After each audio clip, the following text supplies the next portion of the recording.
Hello and welcome. My name is Dr. Brian Robinson, and joining me today is Luke Olson. I'm a third-year pathology resident. And we'll be reviewing how to gross a radical cystectomy specimen.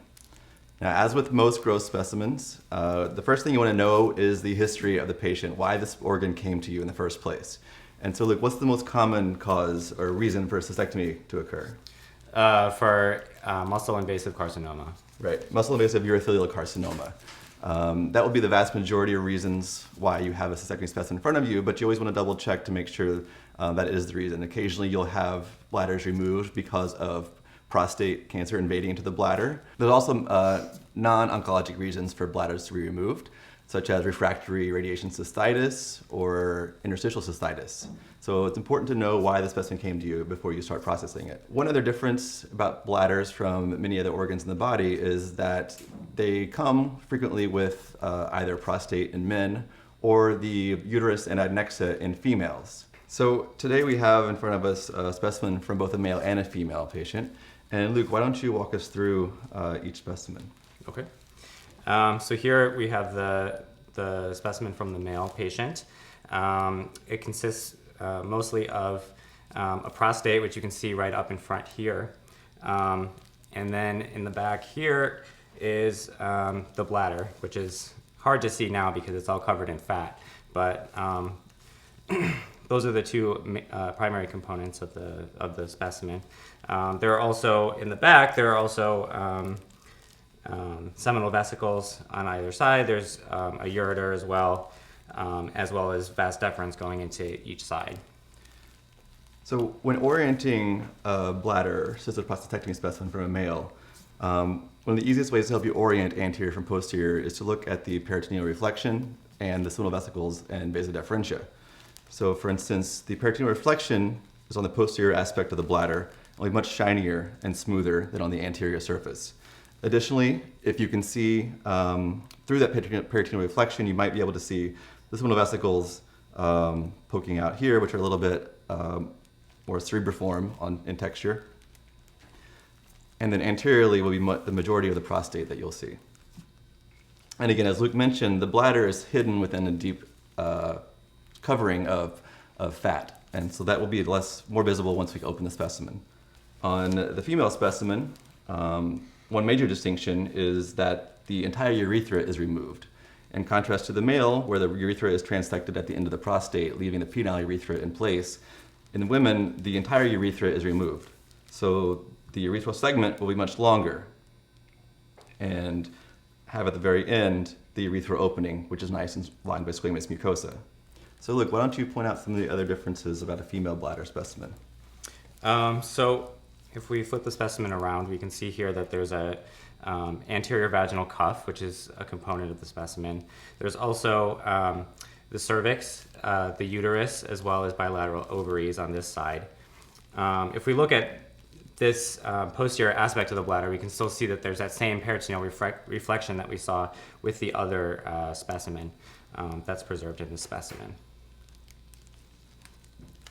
So we will not be reviewing how to gross the prostate or the uterus, fallopian tubes, and ovaries in this segment, but just to show you the differences between the two in the beginning, which is important for your measurements and orientation purposes. So now that we've discussed the differences between the male and female cystectomy specimen, we're going to move and focus on the male cystoprostatectomy specimen for the rest of the grossing video. So now focusing on the Radicalist cystoprostatectomy specimen that we have here from this gentleman. And as we mentioned before, most patients will undergo cystectomy for muscle-invasive bladder cancer, but that wasn't the case with this person, was it? Actually, no. This is from a 67-year-old male who has urothelial carcinoma in situ. After he's had many rounds of BCG therapy, and his disease has been refractory to that therapy. Okay, so that's one of the other indications for cystectomy is refractory urothelial carcinoma in situ or recurrent superficially invasive bladder cancer. So in this case, where was his lesion located? So he had biopsies on the left lateral wall of the bladder, as well as the right ureter. Okay, and the location is important to know because when you open the bladder to look at the inside, if this is an anterior tumor, which is usually the location in which we open the bladder, you want to do it on the reverse, on the posterior side, just so you don't cut through the tumor. So this patient has refractory CIS and multifocal disease within his bladder wall. So we may or may not see a lesion once we open it. But before we get inside, let's go through the triaging or measurements that we take usually on the outside of the specimen. So if you want to walk us through what you first would do. So first we're going to start by measuring the general size of the prostate in 3 dimensions, from left to right, from anterior to posterior. So we're going to measure from the bladder neck to the dome. We're going to measure from left to right, as well as from anterior to posterior. Next, we're going to turn the specimen over, and we're going to measure the right vas deferens, which is located along the lateral aspect of the specimen, 10 centimeters long and 0.4 centimeters in diameter. We'll do the same on the other side by 0.4 as well. Now we'll do the same with the seminal vesicles for left and right side. And these are also going to be difficult to see visually because they're beneath the peritoneal reflection. But you can again palpate them. Again, for seminal vesicles, bladder, prostate, it's good to measure in 3 dimensions. For tubular structures, such as the vas deferens, a length and a diameter are sufficient. Now, before we move into opening the bladder, we also want to look at the ureters, correct? Yes. And generally, they're going to be very short, and oftentimes they'll have a clip around the end of them. And so in this case, we do see a white clip next to the ureter in the opening. And so we measure these ureters. And we also want to probe each side, each ureter, to see whether or not it's probe patent.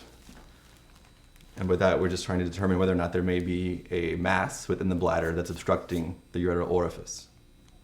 Now we'll do the same thing on the right side of the specimen.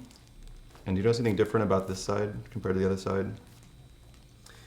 This side, the fat is a bit more indurated on this side. Okay. And it also looks, if you look at the end of it, a little bit more dilated. So on this right side, where we know you had a history of carcinoma in situ from previous biopsies, there seems to be a lot more tissue reaction around the ureter, which may indicate an invasive carcinoma, or it could be post-procedural changes from previous interventions. But either way, we're more suspicious on this side for there being a carcinoma. So now that we have the measurements of the prostate, the bladder, the seminal vesicles, and the vasa deferentia, as well as the left and right ureter, we can begin to take our sections that are required for the margins. So Luke, why don't you take the ureter margins here? And to do this, we'll do a shave margin, correct? Correct. That we'll place en face in the cassette. The other important margin on cystoprostatectomy specimens is the distal urethral margin. As we discussed before, females, the entire urethra is removed, so there's no distal urethral margin. But on men, the apex of the prostate is actually the distal urethral margin. And since we're not going to be processing the prostate in this session, in our institution, we process the distal apical margins the same way we would a prostatectomy specimen. Some institutions may recommend a shaved en face margin, but we did ours perpendicular here. Now, before we move into the bladder to open it, why don't we add a little bit of ink to the prostate itself for the margin examination of the prostate, as well as any of the areas of the bladder that were suspicious for tumor being closed, which in this case, I think is just limited to the right ureteral orifice and region around the right ureter. So now that we've finished inking the prostate and all the suspicious areas that we've palpated on the outside of the bladder, right ureter in this case, we're now ready to open and do a visual inspection of the interior of the bladder. To do that, if there's a Foley or tip of Foley catheter left in place from the surgery, you can use that as a guide to help you cut up the urethra. If not, you can insert a probe from the distal urethral aspect into the bladder and use that as a guide for cutting. So we've chosen some blunt tip scissors so that as we cut, we don't puncture the bladder or the dome. And we'll just make a nice straight incision along the anterior surface of the bladder from the distal urethra to the dome. So now using forceps, we can peel back the lateral aspects of the bladder and visualize the interior mucosa. And if you're having trouble visualizing the more interior aspects of it, you can extend the individual cut laterally. So how would you describe the mucosa so far that you're able to visualize? So it appears to be trabeculated. I don't see any focal lesions Okay. at this point. Which we may not have suspected, right? Because there's only history of carcinoma in situ that was recurrent. So again, I would say yes, that the mucosa is mostly trabeculated and tan, smooth and shiny. If there was a tumor present, we would describe the size, the configuration. In this particular case, we don't have a gross tumor visible because of treatment effect. You may also see post-procedural changes, such as post-transmural resection scars or sites within the bladder where the tumor was resected previously. We want to make sure we document the ureteral orifices as we can see them. And our left ureteral orifice, you can point to that, Luke. It's right here. Mm-hmm. And right ureteral orifice, a bit more obvious. So what sections do we usually take for the bladder? So in a case like this, when we don't have a focal lesion or mass, we take representative sections from each of the main areas of the bladder. So the lateral walls, the anterior wall, the posterior wall. We take a representative section or two from the dome, as well as the vesicoureteral orifices on Right. each side. Right. And the trigone region. And the trigone region. So in this case, that would be the representative sections that we would submit, which we'll do in a moment. If there was a tumor, though, what are the sections that you would want to take?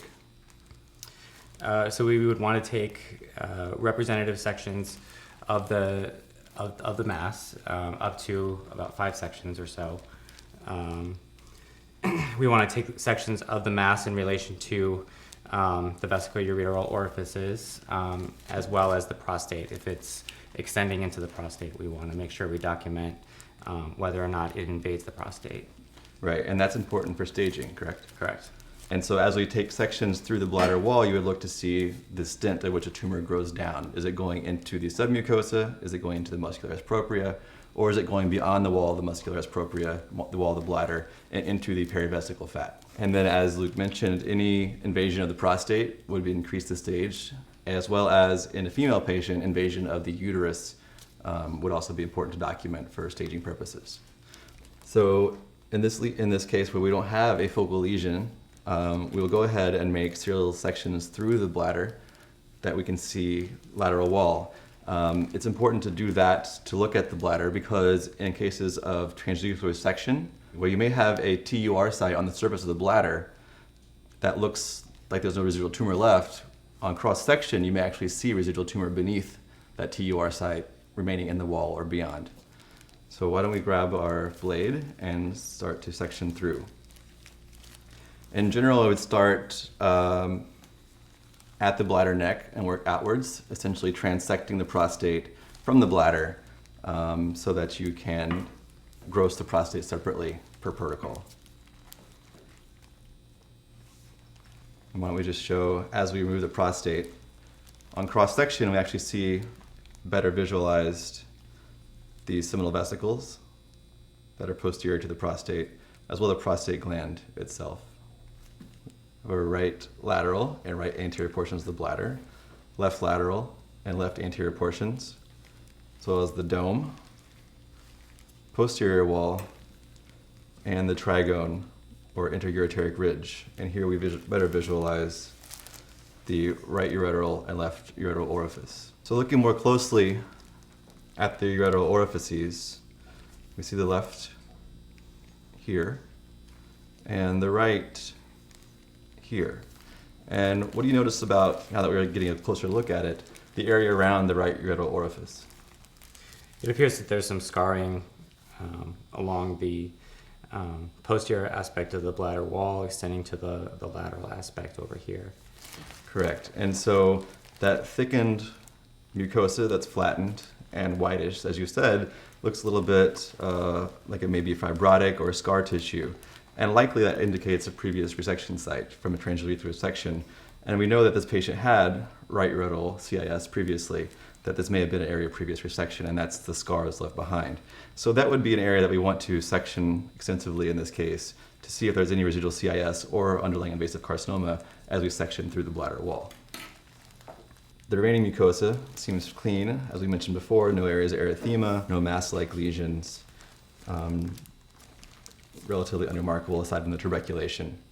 So why don't we continue making parallel sections up towards the dome.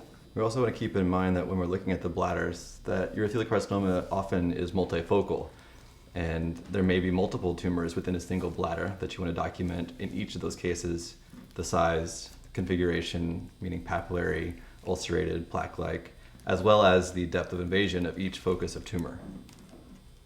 And one additional thing to keep in mind as you're sectioning through the bladder wall, as well as prior to opening the bladder, is to palpate the perivesical fat and visually inspect the perivesical fat as you section through for any lymph nodes that may be present. It's uncommon that they're present in the perivesical fat, but they do occur occasionally, and you want to capture those if present.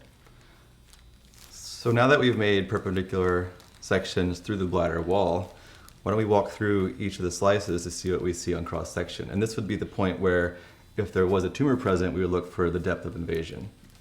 So in this piece here, let's take a little bit closer look of the underlying musculatus propria. It can be variable thickness in many patients depending upon whether there's bladder outlet obstruction, right, and hypertrophy of the musculatus propria as it tries to contract through an obstructed, oftentimes hyperplastic prostate. In this particular patient, though, there's not much in the way of musculatus propria hypertrophy. It's relatively thin and indistinct and sits just beneath the urothelial mucosa here and has a little bit of a shaggy sort of tan appearance to it. And just beneath that is the perivesical fat. So let's continue working our way down, see if we see any lesions underneath the urothelial mucosa. This is the region of scarring that we noted earlier.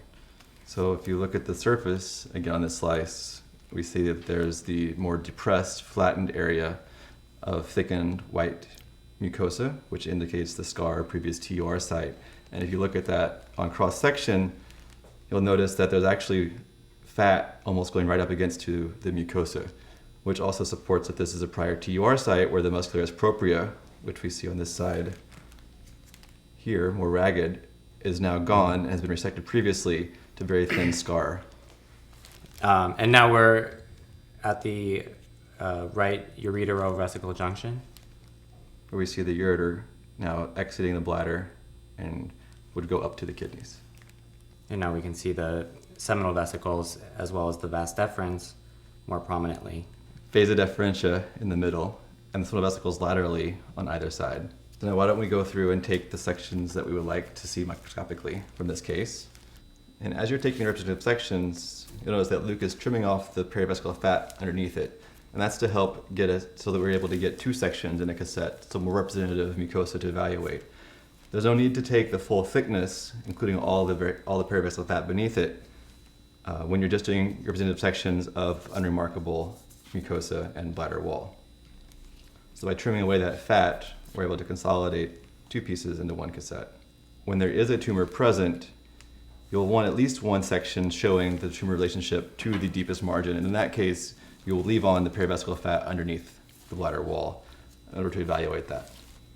And as with any mucosal surface in the body, when you're grossing, including especially the bladder, you want to try to avoid touching or rubbing the mucosal surface as much as possible so as not to denude the cells from that surface. And so while we don't see any erythema or nodules in this region, we do notice that it is a TUR site, so it's likely to be an area where we might find residual microscopic disease in this patient. So we'll take two sections from this TUR site, or actually 4 sections, 2 cassettes, so we get a good sampling of the area.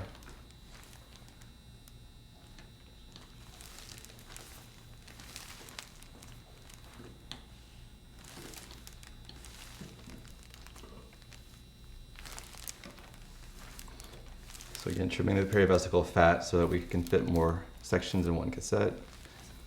Be a little economical here. But if this were an invasive tumor or a tumor nodule that you saw grossly, again, you'd want to keep one section with full thickness of the tumor to the inked margin beneath it. And we inked this area before opening the bladder because we thought that there may be some, or there was induration grossly that you were able to palpate. Looking at the cross section, is there anything in that region that looks suspicious to you to a tumor? So do you see any? At this, no, I don't see anything that is You'd be looking for grossly suspicious necessarily. any whitish nodular areas. Right. All we actually see is a little bit of hemorrhage and maybe procedure related, but no obvious nodules or firm white lesions to be suspicious for tumor in this region. But it's always good to have inked that area before opening the bladder and sectioning it so that you have that margin, one, documented on the microscope, but also two, so that you remind yourself as you're grossing the bladder that that's an area you want to look for and evaluate more in depth grossly.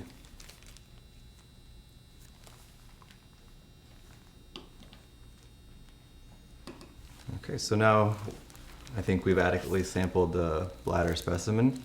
We have our ureteral margins, representative sections, 1 to 2, ideally, from the dome, posterior wall, right lateral wall, left lateral wall, anterior wall, trigone region, as well as the ureterovesical junctions on both the right and left side, and in our case, the TUR site additional sections to look for residual microscopic disease.